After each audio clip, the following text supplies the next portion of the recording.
means that he's cooperating and that cooperation has won him a reduced charge. But basically, here's what he's accused of doing. He's accused of lying to the FBI, falsely denying that he had 2 conversations in December during the transition with Russia's ambassador to the U.S., Sergei Kislyak, here in Washington. The first was on December 22nd. He was instructed by what is called in court documents a very senior official in the Trump transition to reach out to foreign governments and try to persuade them to vote against a pending UN resolution that would have been against Israel.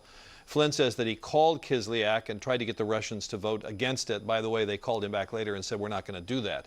And then a week after that, after President Obama put new sanctions on Russia because of its election meddling, Flynn was again told by transition people to reach out to the Russians and try to get them to moderate their response because they didn't want to poison the relationship with Russia as Trump was coming into office. So Flynn has said that he did again call Kislyak, and in fact, Russia did agree to moderate its response, and Kislyak called him back and said, okay, we'll go easy on this. So that's the charge. What he's doing technically might have been illegal, talking to the Russian ambassador. There's a 218-year-old law that says private citizens, which is what Flynn was at the time, can't cut deals with foreign governments, but nobody's ever been prosecuted under that. So, Pete, let's stay on the topic of that senior official that you touched on briefly there, because sources have told NBC News that one of those senior officials from the Trump transition team cited in court documents is Jared Kushner. Right. So is that where this investigation turns next? Well, he's the one we've been told who told Flynn to reach out to the foreign countries about the Israel UN Security Council resolution. So it certainly involves him in the investigation, raises new questions about his involvement. But where does the investigation go next? We don't know. But here's the thing. There are 2 now very strong incentives for Flynn to cooperate with Robert Mueller's investigators. The first is this charge of lying to the FBI is a serious one. It has a maximum sentence of 5 years in prison.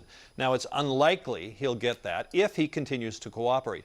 But the second thing is the government has made it very clear, Robert Mueller's prosecutors have, that there are other charges they could bring against him. So he has those 2 strong incentives to keep talking about what he knew about any potential collusion.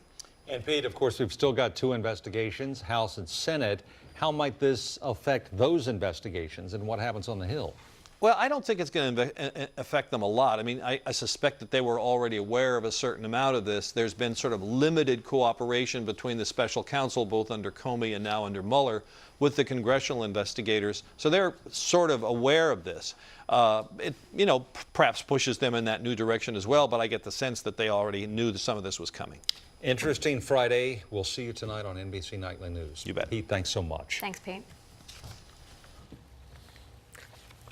Hundreds of paper butterflies adorned the U.S. Capitol lawn in support of young, undocumented immigrants known as Dreamers. Georgetown University students showed solidarity for fellow undocumented students on campus and across the country. They delivered letters to lawmakers to their offices, urging them to pass a permanent solution that protects Dreamers from deportation.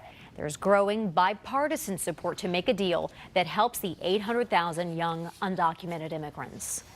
This weekend, a special honor for some of our country's most talented artists. This Sunday marks the 40th Kennedy Center Honors.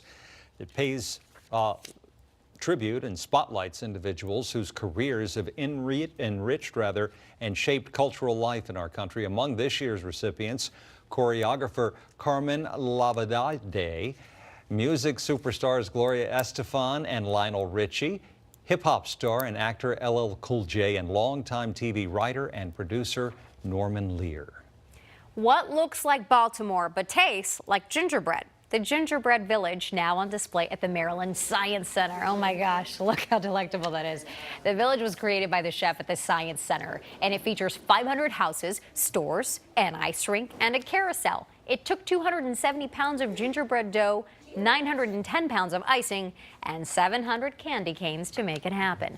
The village can be seen at the center through January 11th. Well, I've got a sweet tooth now. Some local Christmas tree farms expect tomorrow to be their busiest day. But what about that Christmas tree shortage we've been hearing about? We did some digging, and chances are you